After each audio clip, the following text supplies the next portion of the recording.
Well, thank you so very much for tuning in today to my virtual town hall marking 100 days in office, serving as a United States Senator from the great state of Georgia. We had some technical problems earlier, so I apologize for our late start, but here we are. Tell someone who was waiting to catch our live stream that we're up right now, and in just a few moments, I'm going to be responding to thoughtful questions sent from Georgians all across the state. But before I begin, I want to just start by saying what an absolute honor it is for me to serve as a United States Senator from the great state of Georgia. These last 100 days have been busy. They come at a consequential time in our nation's history when the work that we do is incredibly important. And I just want to say thank you to Georgia for giving me this honor. In a real sense, the whole nation owes a debt of gratitude to Georgia. When you think about what we've been able to do in just 100 days to address this pandemic and the economic crisis it created, none of this would be possible if it were not for the ways in which Georgians stood up in the election. So thank you, Georgia, for making it possible for Congress to pass historic, expansive relief and to start to turn the corner on this once-in-a-century pandemic that has then created an economic turn down, the likes of which most of us have never seen in our lifetime. Without Georgians, we would not be as far along as we are today. And we know we've got work to do, but we wouldn't be as far as we are right now in getting beyond this pandemic. So know that I am as committed as ever to continuing my work to advocate in the Senate for all Georgians. It is indeed a continuation of my lifelong commitment to service. And so I'm proud to have already hit the ground running as a key member of the Senate. I serve on the Agriculture Committee, the Banking Committee, the Commerce Committee. I'm on the Special Committee on Aging, the Joint Economic Committee. And as a member of those committees and the Senate, we've already started to deliver landmark relief to farmers of color. We are working hard right now to strengthen public transportation and the rest of our infrastructure. We are examining racial discrimination in housing prices and how that contributes to the racial wealth gap, as well as working to fill our executive branch with the leaders who are going to help me and our congressional delegation make sure that the federal government is doing its part to help Georgia recover and thrive. I wake up every single day of my life with Georgia on my mind. I'm deeply honored to do this work. So as I work to make sure that the public policies in D.C. are working for the people of Georgia, I just wanted to take a little bit of time today to hear and respond to your burning questions. You know, I've learned as a pastor that you can't lead if you don't listen. And so as I reflect on my 100th day today, serving as your United States Senator, I am excited to hear directly from you about how Congress can help keep Georgia moving forward. We do this because we understand that change doesn't happen from the top down, it happens from the bottom up. And so I wanted to take a few moments, a few minutes on this, my 100th day, to hear directly from the people of Georgia. My staff has pulled together some questions that they've collected from Georgians of all walks of life, and I'll just take some of these questions.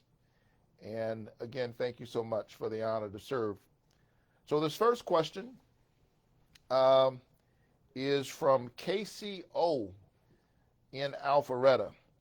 And Casey asks, what are you most proud of in your first 100 days? And what are you looking to prioritize in the next 100 days? Well, let me say, Casey, thank you so very much for the question.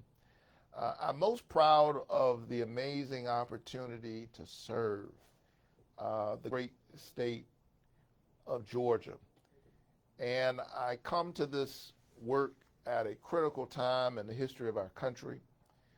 We have experienced over the last year a once-in-a-century pandemic that has created an economic turn down, the likes of which we have not seen, certainly not in my lifetime, and most of you who are watching.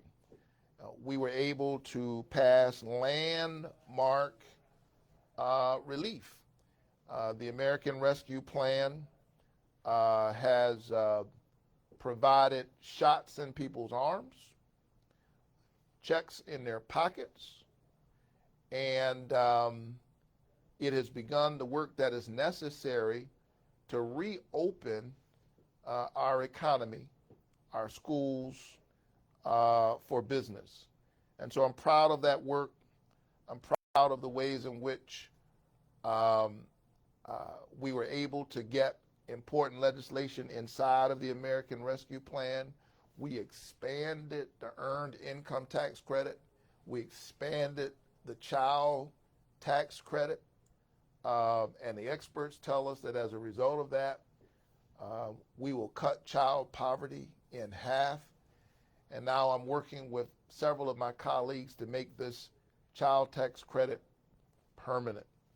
And so I'm proud of this work, and I'm, of course, proud of the work that we're doing to support and protect voting rights all across our state. It's hard to pick just one, but I'm grateful for the honor to serve.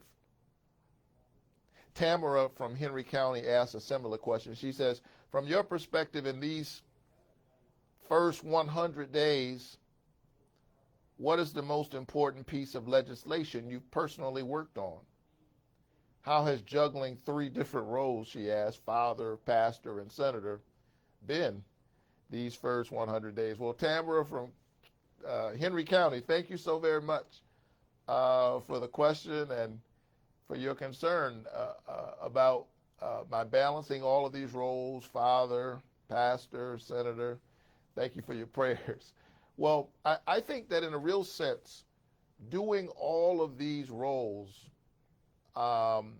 actually make me a better senator. I think too often we've had folks in Washington who are disconnected from the struggles, the concerns of ordinary people. And, you know, as a father who is very engaged with co-parenting my children, I understand the challenges of childcare. I understand balancing that while working. I understand the concerns of ordinary people. And so that's why I'm proud, for example, that I've worked with other senators to expand the earned income tax credit and the child tax credit, which again, the experts tell us will cut child poverty in our country in half. So many of our working families have struggled and they need relief. And this pandemic has both illuminated and exacerbated longstanding economic disparities, racial disparities, and I'm proud to have worked on the earned income tax credit, the child tax credit. I'm proud of the work that I've been doing standing up for voting rights, because voting rights are preservative of all other rights, and in a real sense, moving from Washington, D.C. back to Georgia, all across this state. For me, all of these things provide for me the kind of synergy that I think is necessary to be an effective public servant. The last thing I want to do is spend all of my time in Washington talking to politicians. Quite frankly, I'm afraid that if I do that, I might accidentally become one. And it's never been my intention, even though I serve as a United States Senator, to be a politician. I intend to be a public servant. And so thank you for the honor. Let's see. So Atiana, right here in Atlanta, asks, In these first 100 days, how have you assisted college students? Well, thank you very much for the question, Atiana. Um, you know, I grew up in a very large family. I'm one of 12 children. I'm number 11, and I'm the first college graduate in my family. Uh, Everything that I've been able to do in my life, serve as pastor of Ebenezer Baptist Church where Martin Luther King Jr. served, earn all of that work, now serving in the United States Senate. All of that work is based on my ability to have access to a good quality education. And so you will always have in me in the Senate someone who is committed to making sure that college students have what they need. And when I say college students, I don't just mean those in four-year colleges. I mean our community colleges, those who are in vocational and technical schools. They provide important education to get our young people ready to be effective and productive workers in the 21st century. And so I'm grateful to have supported and will continue to support the president as he's put forward the American Family Plan, which is very much focused on expanding access to a good quality education. 100 years ago when we set up the educational system as we know it, 12 years of education was enough. We all know that that's no longer enough. And so I'm grateful that we are providing free community college in the American Family Plan. I am proud that in the American Rescue Plan, we provided additional support for our HBCUs equaling about $3 billion. If I wasn't able to get Pell Grants as a student, low interest student loans, I wouldn't be sitting where I am today. But I'll be honest, I'm heartbroken when I see what young people are struggling with right now in a moment when college debt has surpassed credit card debt in our country. Think about that. College debt has surpassed credit card debt.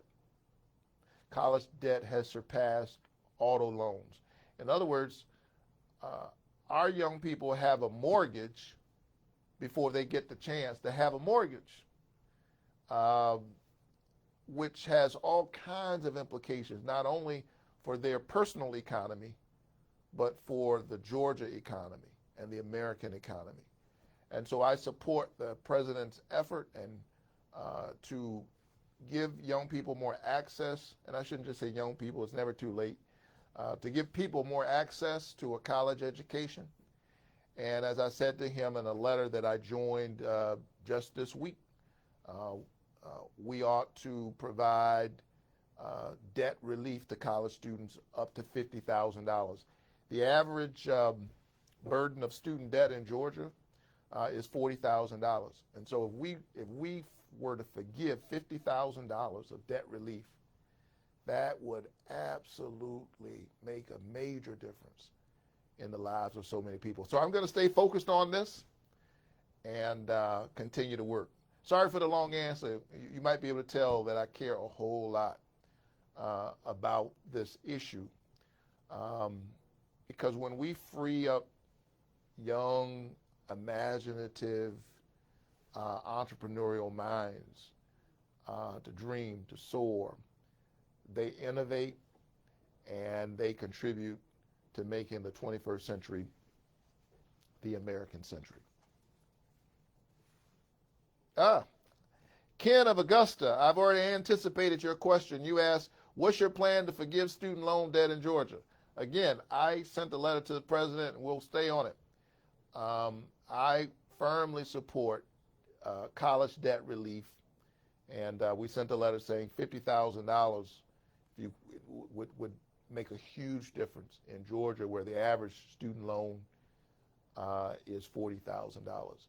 It will make a huge difference also in closing the racial wealth gap Students of color have to borrow far more money when they're getting through school, and the data shows that 20 years later, they're much less likely to have paid down that debt, and the gap gets larger and larger. And again, this is for folks who are trying to get themselves prepared to be productive citizens.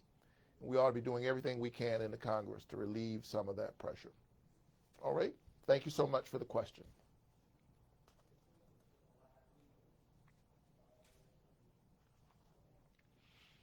All right. Jim in Sylvania says, Senator Warnock, I like the sound of that, by the way. I'm still getting used to it. He says, because many rural Georgians feel disconnected, what is your plan to engage and serve the more rural parts of our state?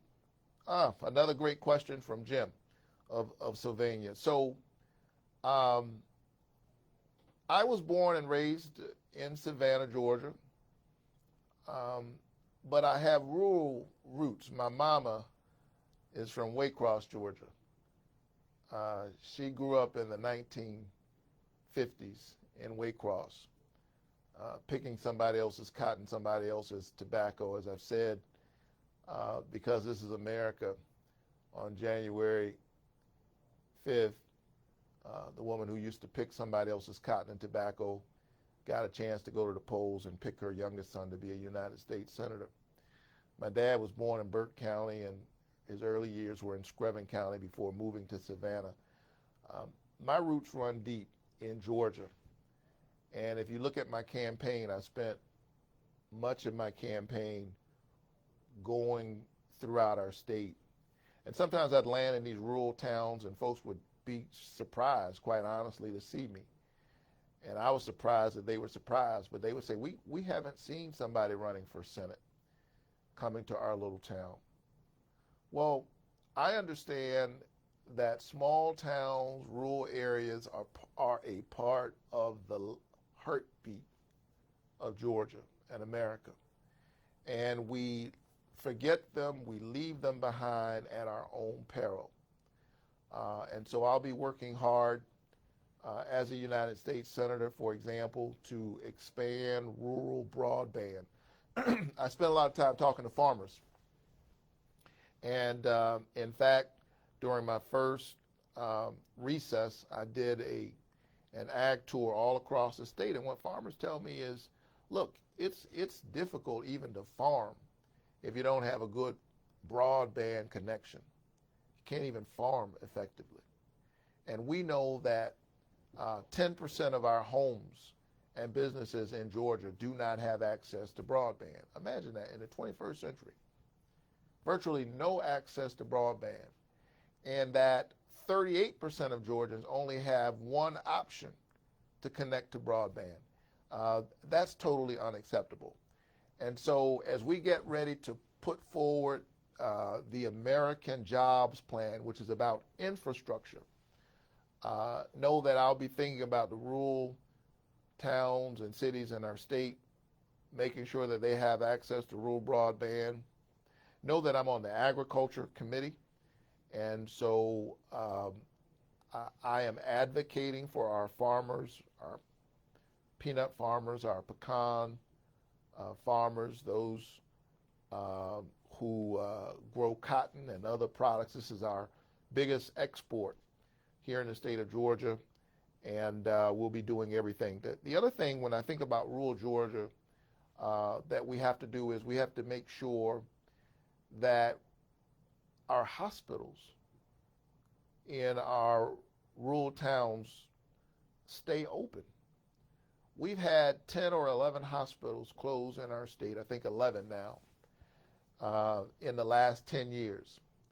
And this is in part because Georgia has refused to expand Medicaid. And so that's a devastating blow on rural health care. It's also a devastating blow on rural economies. Because if you live in a small town or a rural area and the hospital closes, that's a huge economic blow. It's a blow to people's health care. It's a blow to their economy. And so Georgia needs to expand Medicaid. That is a decision of the state legislature. I hope that they will finally do it. We're one of only 12 states that's refused to expand Medicaid. And so what I did in that regard as a United States Senator is, Georgia, I used the leverage that you gave me by electing me to the U.S. Senate and giving the Democrats the majority to fight for Georgia and our ability to expand Medicaid. So we got $2 billion of additional support to expand Medicaid in the American Rescue Plan. All of this will help rural Georgia, keep our hospitals open, strengthen rural health care, rural broadband, standing up for farmers.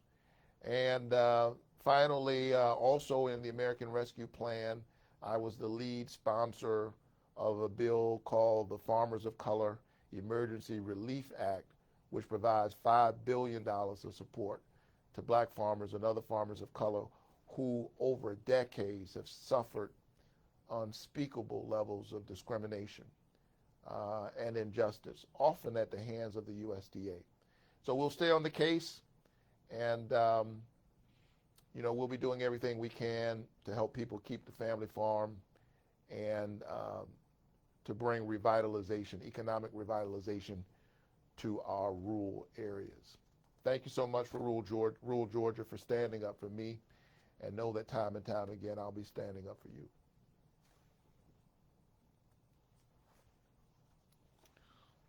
All right, so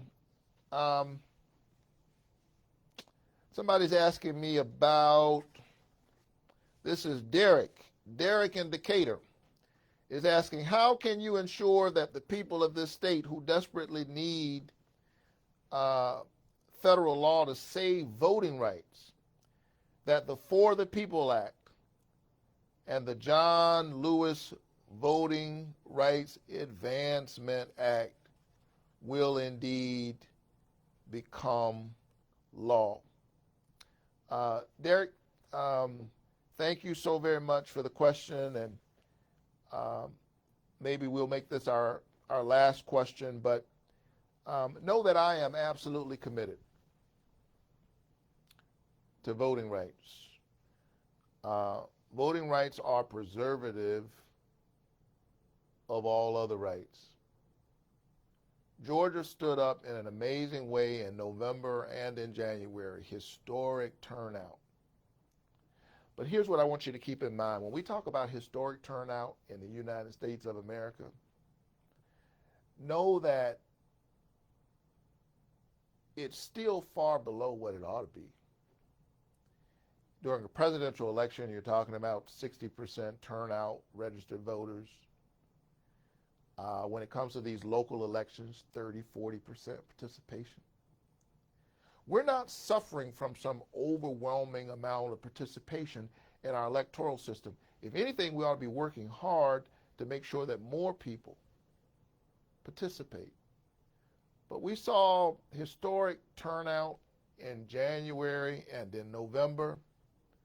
And instead of celebrating what happened, in the middle of a pandemic, what did our state legislature get busy doing? They got busy trying to make it difficult for some people to vote, cutting the amount of overall hours that are available for early voting, cutting the number of drop boxes in counties like Fulton. A power grab that says, if we don't like what's going on in a local election, we'll have the State Board of Elections take it over. Provisions that allow citizens to challenge other citizens with little or no evidence at all regarding their right to vote. And these challenges have to be then heard by our election officials. Listen, we Americans have robust and hearty and sometimes rambunctious discussions about public policy, about guns and butter, about how to spend, our family dollar, if you will.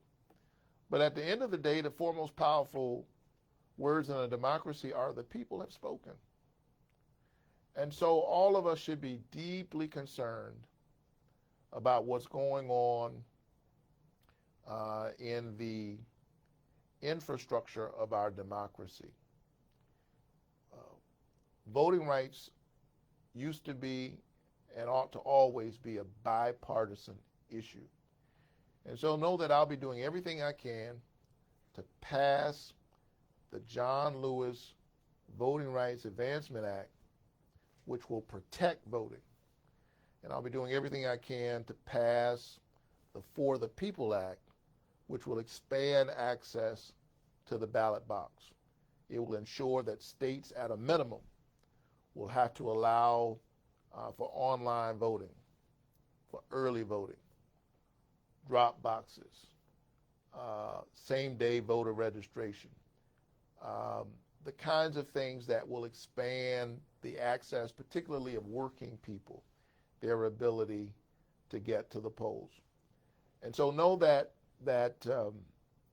there's a reason why I use this as the subject of my maiden speech, because I'm so deeply committed to it.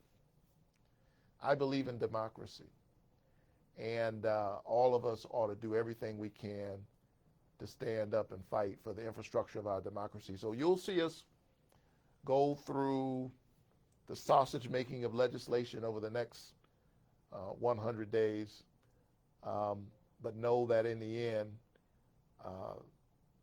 failure is not an option. We must and we will pass voting rights in the Congress. And I'm going to do everything I can to make sure that that happens. So thank you all so much for the questions. And as I close, let me say that now that the American Rescue Plan is beginning to make a difference in the lives of Georgians, I'm thrilled that we're starting now to pass the American Jobs Plan that will boost our economy, fix and strengthen our infrastructure, and make strong investments in the sustainable, clean energy jobs of the future. We've got to work on the American infrastructure. Yesterday I was talking to the president. He unveiled, of course, the American Family Plan, and this will provide additional support, federal dollars to bolster education, child care, affordable health care, and more right here in the state of Georgia. These are the bold solutions we need in order to meet the urgency of this moment. These are the solutions Georgians voted for and that I hear about all the time when I travel the state. So this is work that we will continue to do. Now that the first 100 days are behind us, know that we are just getting started. We had the American Rescue Plan. That work is happening. And now the American Jobs Plan. It is a kind of home improvement project for the American family, working on our infrastructure, while at the same time working on the infrastructure of our democracy. So thank you, Georgia, for standing up for yourselves and standing up for the whole country. I know that this has been a difficult and dark season, but the prophet Isaiah said in Scripture that the people who walked in darkness have seen a great light. Those who lived in a land of deep darkness, on them the light has shined. John says that the light shines through the darkness, and the darkness overcometh it not. So hold on to one another, keep the faith, and keep looking up.